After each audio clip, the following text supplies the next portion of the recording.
Welcome to Afra's Artifacts, where we do some archaeology of our own and dig into the queer side of Star Wars.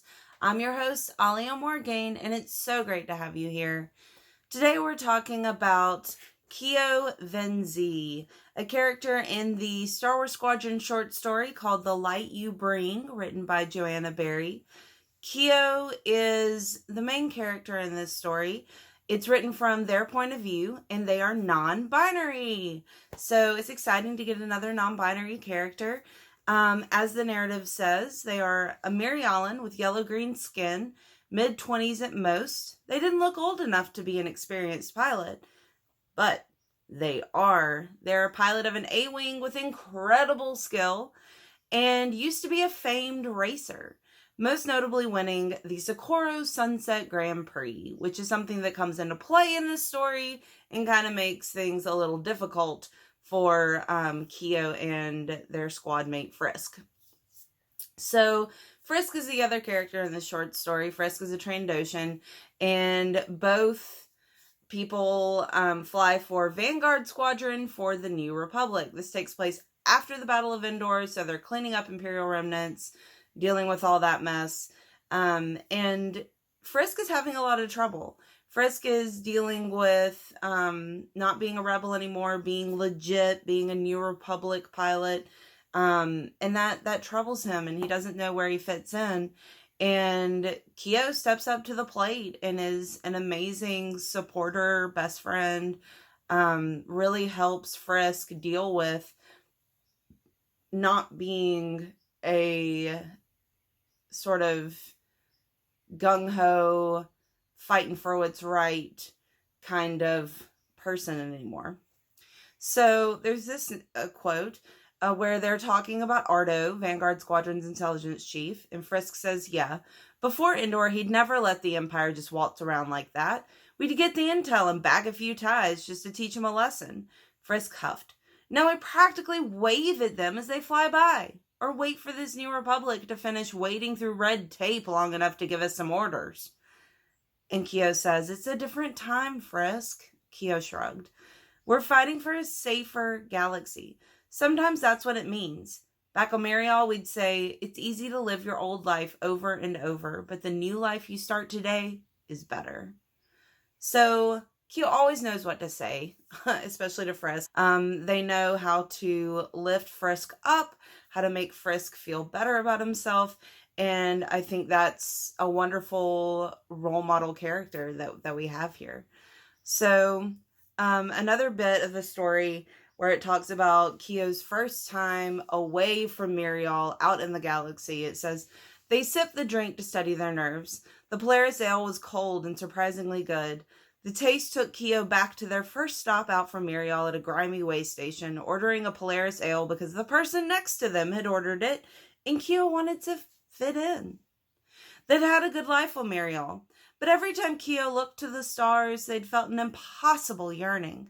If it's possible to feel homesick for where you've never been, Keo felt it more acutely every day. A need to see what was out there. That way station on Keo's first day away from home seemed like the most cosmopolitan place one could imagine. Watching people from all corners of the galaxy enjoying a drink like any other seasoned traveler and getting a first electrifying glimpse of galactic racing on the bar's monitor had felt like Keo's initiation into a larger world. So Keo is antsy for the stars, wants to fly, wants to be out in space, and they get that by joining the racing circuit and then joining the rebellion and now flying for the New Republic in Vanguard Squadron. So the last quote that I want to talk about is another one where Keo is lifting Frisk up. So it says, Frisk's big shoulders slumped. I'm a rebel, Keo. Always have been. Never fitted in at home, so I lit out and did my own thing. The Rebel Alliance let me have a swing at the biggest bullies in the galaxy. My way, he sighed. But now we're a New Republic. We gotta go legit, but that's not me. Frisk pulled a fuse out of the control panel and stared at it. You know where I belong in a legit government? Prison ship or community service? Pick one. Keo asks, you really believe that? And Frisk says, "You don't?" And Keo goes on, "We're making the New Republic here and now," Keo said, "because it's made of everything we fight for, hope or peace or just being who you are. The Empire decides who the right people are and makes a door that only fits them. But the New Republic can have room for everyone, if that's how we want it to be." Frisk just says, And Keo goes on, "Frisk, why were you picked for this mission?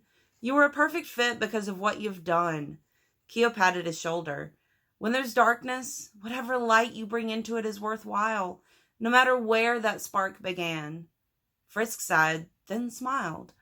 "How come you're half my age and still smarter than me? Huh?" So I love that once again. Keo is really bringing up the smarts and is lifting Frisk up and is a wonderful role model for any reader to look up to, especially queer readers. So transitioning to a different thing real quick that I want to just briefly bring out is that we've been getting a number of non-binary characters lately, and there's lots of they, them, their pronouns, but there's no look into what does non-binary mean to them. How did they realize they were non-binary? I really do enjoy the fact that these non-binary characters, it's considered completely part of everyday life. It's not a big deal. Everyone sees it as totally fine. I love that. I think that's great. There's no animosity or anything. I think that's awesome. But there are struggles that go with that go with realizing that you're some sort of queer. And I think that's important to include those kinds of stories as well. So I'd really, really like to see that in future stories where they delve more into what does it mean for these people to be non-binary. So I'd love for you to comment below what you think about Keo, what you think about there being a really awesome role model. I'd love to know what you think about the influx of non-binary characters, about their stories, about what about whether or not the story should delve deeper into their non-binariness and what that means for them. And also, I will have future videos on other non-binary characters because, like I said, there's a bunch. So I'm excited to dig into that in future episodes. So remember to like the video, subscribe to the channel, follow me on Twitter at AliaMorgaine, and peruse my blog at thestarsreview.blogspot.com. New content will be released next Sunday at 6 p.m. Central. May the Force be with you.